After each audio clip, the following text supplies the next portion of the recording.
Good morning friends. Today we are going to study how to determine a Thevenin equivalent circuit across two terminals.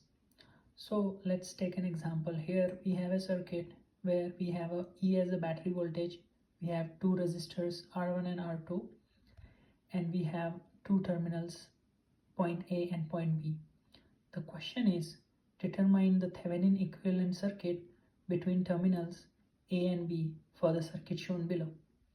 So we know the steps of finding the Thevenin equivalent circuit. So step number one is if there is any resistance across the points or terminals across which we have to find the Thevenin equivalent, we have to remove that resistance. So this is not applicable in this case. So we directly move to this next step, which is finding the voltage across these 2 points, which is also called as Thevenin voltage or VTH.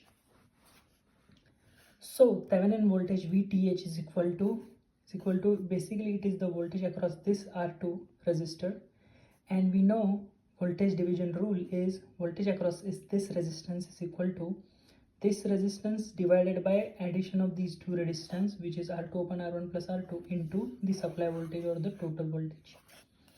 So we have got the Thevenin voltage already.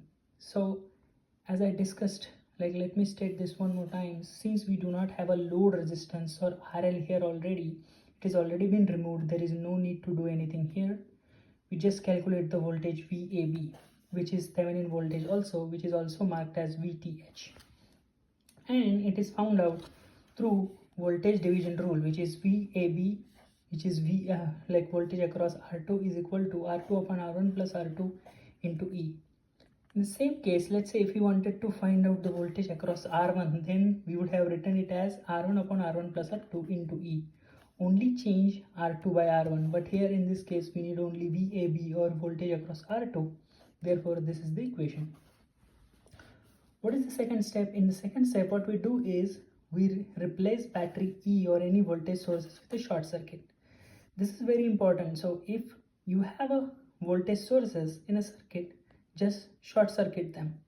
So if we short circuit this, the circuit will become like this. So this circuit will become like this, since we have short circuited this E as a battery, meaning this battery is going. So once this battery is gone, that means R1 and R2 will look like this, and if you can see R1 and R2 look, they are in parallel. We are seeing from this direction because that's what the Thevenin equivalent circuit or theory says, or their theorem says, that we have to look from this side because these are the points across which we have to find out the Thevenin voltage, right?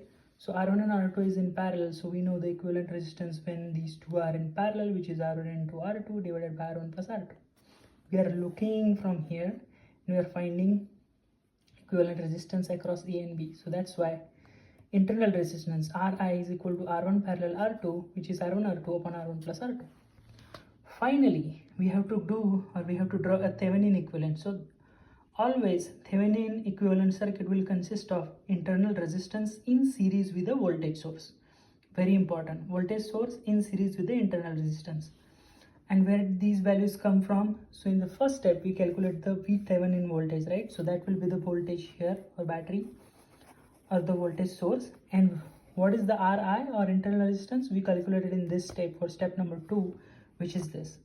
So this is what Thevenin equivalent for this circuit across point A and B. So friends, I am closing this lecture here itself. Please let me know if you have any questions. I will try to solve your questions in the comments. Thank you.